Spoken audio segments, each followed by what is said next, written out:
I am from Lebanon, and I work at the United Nations Office for Outer Space Affairs, which works on implementing the United Nations platform for space-based information for disaster management and emergency response, UN SPIDER. We hope that in the few coming minutes you will get a better understanding of the UN SPIDER program and how we go about implementing our mandate.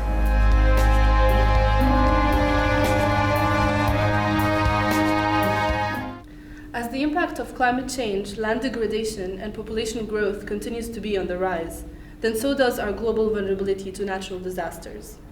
Information that we get from satellites can help us identify areas that are at risk from disasters, which in turn allows us to take action way ahead of time to reduce the harm that these disasters can cause.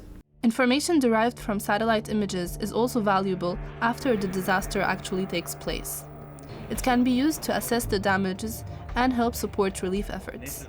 This is done by quickly distributing up-to-date information and satellite imagery to local authorities and relief personnel on the ground.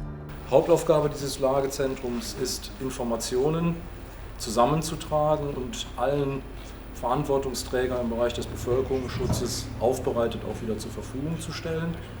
Bei diesem Tsunami-Ereignis haben wir auf Satellitenbilder auch zurückgegriffen. Diese Satellitenbilder, das sieht man gerade bei Banda Aceh sehr deutlich, sind natürlich im Sinne der Fernerkundung von großem Vorteil. Gerade wenn man hier sieht, vorher und nachher, ist für den Entscheidungsträger natürlich sehr deutlich zu sehen, welche Schäden der Tsunami hier angerichtet hat.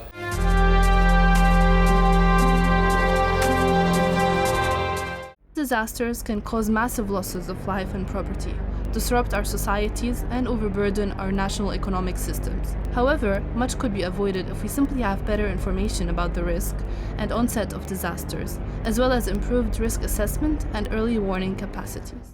The UN SPIDER program is a program which was established by the United Nations General Assembly in December 2006 with a mandate which is to ensure that all countries and all regional and international organizations are able to access and use space-based information to support disaster management activities and emergency response.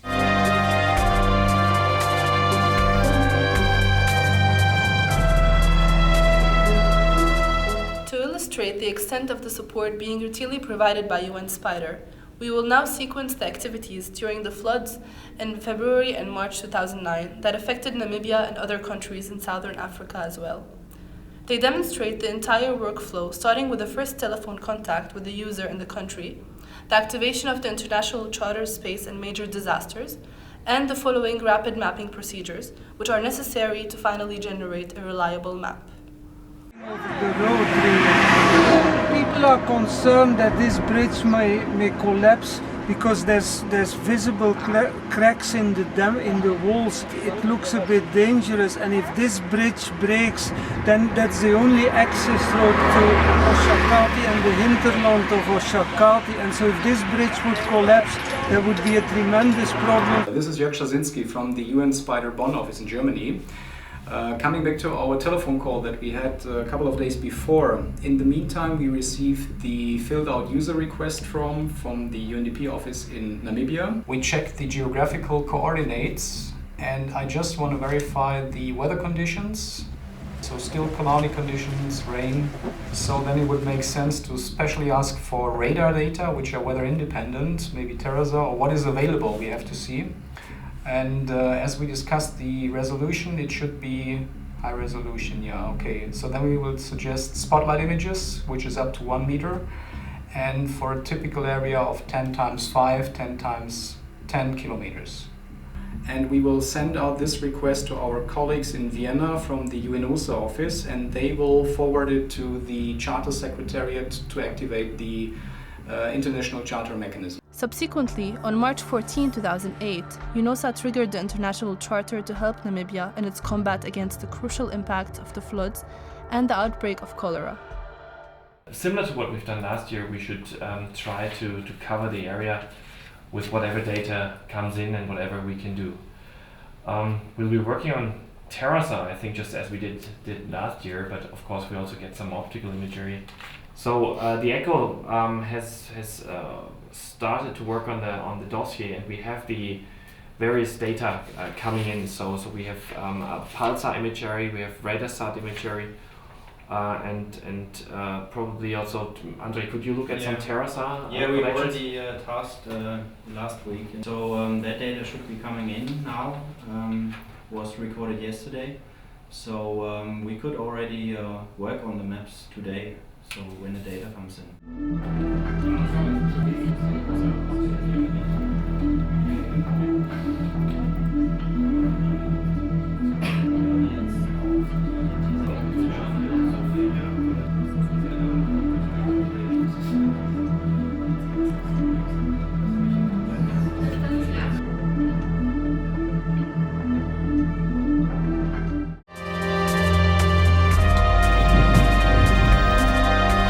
In January 2009, the government of Namibia requested a technical advisory mission of UN Spider to assess the existing use of space-based technology and information for disaster management and emergency response in Namibia. The mission was requested to identify potential areas where space-based technology and information could play a greater role and propose recommendations on how to improve Namibia's access to and use of space-based technology and information. Following a meeting during the UN Spider workshop in October 2008 in Bonn, a team of 3 experts from UN Spider and the German Aerospace Center's Crisis Information Team, DLR-ZKI, was fielded to Windhoek, Namibia, to provide technical advice and train local experts in remote sensing techniques for flood mapping.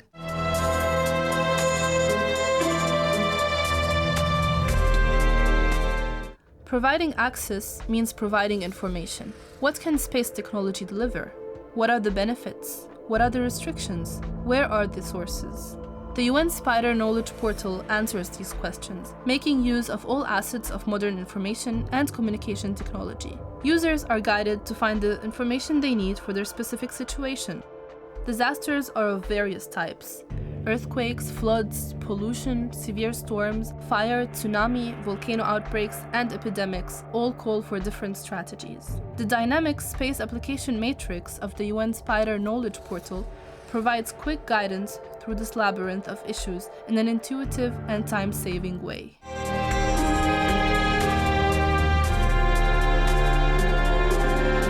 في UN Spider في عنا تعدد جنسيات، تعدد لغات، وعنا اختصاصات مختلفة، وكل هيدي العوامل بتخلينا انه نجمع عالم الفضاء وعالم إدارة الكوارث سوا ونوصل شغلنا ونوصل برنامجنا والتوعية للعالم. Hola, mi trabajo en UN Spider es el de coordinar las actividades de fortalecimiento de capacidades institucionales y la vinculación interinstitucional. En el ámbito de la capacitación me toca organizar talleres y otros tipos de actividades para fortalecer las capacidades de individuos y proyectos para fortalecer las capacidades institucionales. हमने हर देश के दूतावास को सूचित किया है कि वो अपने देश से एक प्रतिनिधि चुने जो कि UN स्पाइडर प्रोग्राम के साथ काम करे। ये प्रतिनिधि ऐसे संस्था से होना चाहिए जो आपत्तिकालीन व्यवस्था या अंतरिक्ष विभाग के क्षेत्र में कार्यरत है। इन्हीं प्रतिनिधियों के सहायता से हम उस देश तक पहुंचेंगे और उस देश की आपत्तिकालीन व्यवस्था पद्धति मजबूत करने का प्रयास करेंगे। 안녕하십니까. 한국의 유영석입니다.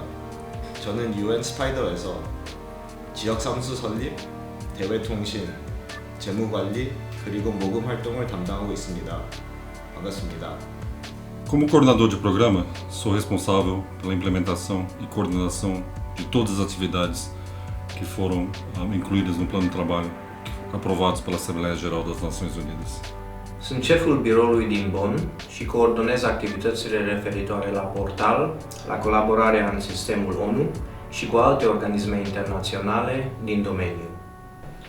Relevante Information, relevantes Wissen ist weltweit verteilt.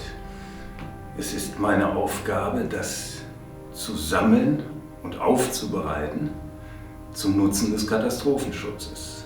I'm developing and implementing the UN Spider Knowledge Portal, which will act as a platform for information and communication.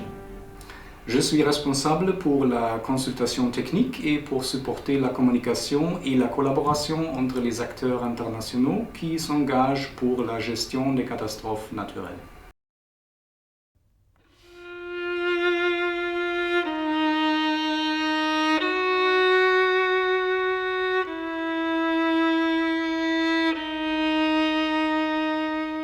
We at UN Spider cannot fight these forces of nature, but we will keep on investing our very best to mitigate the impact of natural disasters by providing access to the respective technology and bridging space and disaster management communities. Our ancestors used to look up to the sky to detect signs of a foreboding disaster. Nowadays, space technology is enabling us to look down from space and even to predict their occurrence.